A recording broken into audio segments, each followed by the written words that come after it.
ग्रहणात कुणीही होळी करायची नाही हे पहिल्यांदा लक्षात ठेवा. मी आता महत्वाच्या विषयावरती येतो. आता येणारा एक सगळ्यात मोठा उत्सव आहे. कोणता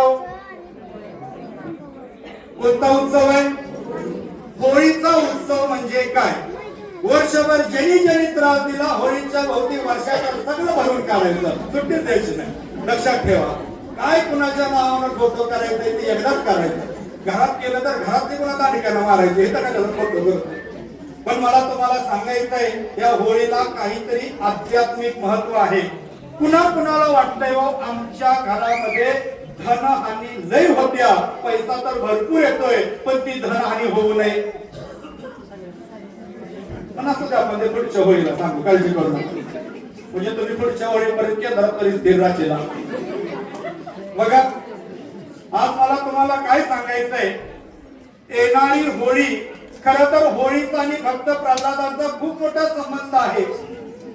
भक्त प्रल्हादांची बहीण होलिका हेही आपल्याला माहिती असेल, पण तुम्हाला आता थोडक्यात सांगतो.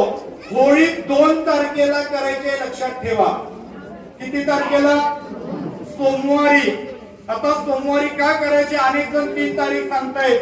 ग्रहणात कुणीही होळी करायची नाही हे पहिल्यांदा लक्षात ठेवा.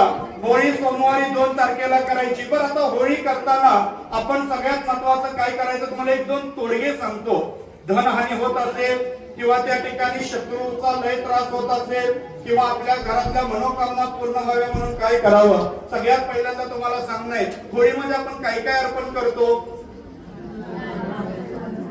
नारळ, पुरणपोळी आणि तूप. आता या तरी वस्तू बरोबर आहेत.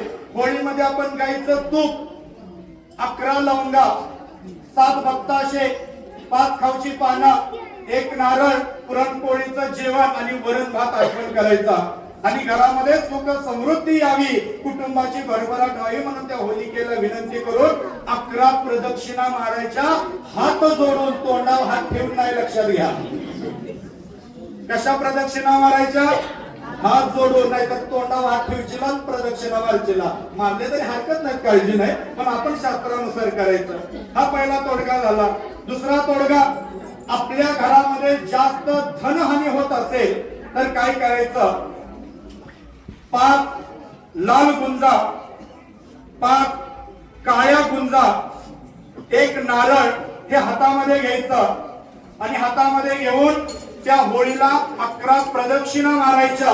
11 प्रदक्षिणा झाल्या की होळीकडे पाठ करून, पाठ कुठे करायची?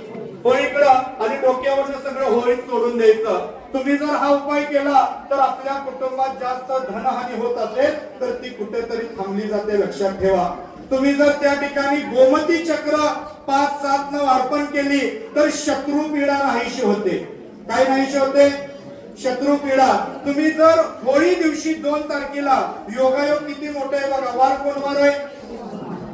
सोमवारी सकाळी 21 गोमती चक्र. किती?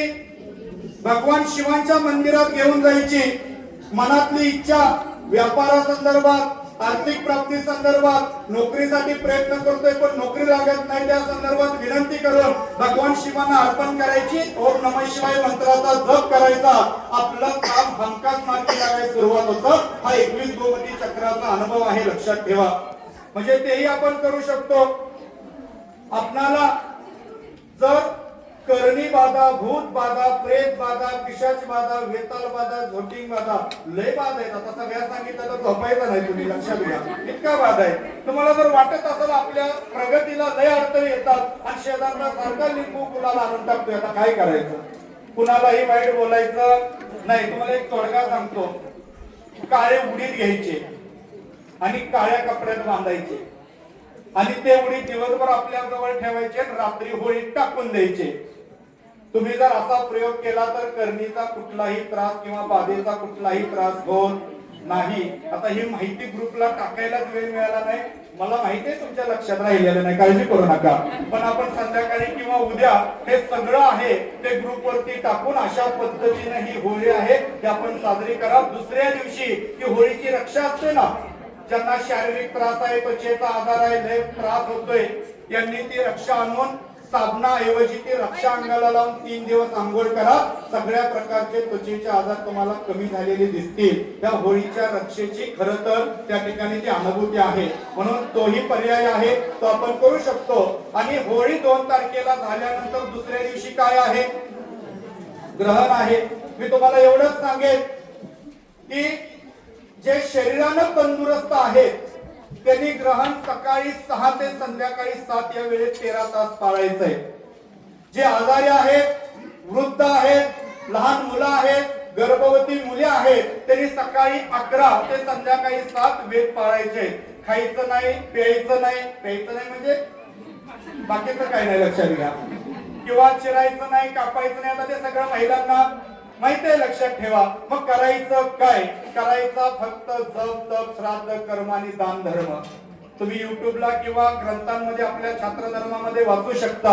आणि योगायोग बघा, माझ्या बघण्यात पहिल्यांदाच महाराष्ट्रात असं घडतंय, चंद्रग्रहणामध्ये हवनियुक्त गुरुचरित्र पारायण होणारं महाराष्ट्रातलं पहिलं केंद्र हे आकाशशिवनगर 3 तारखेला असणार आहे, लक्षात ठेवा.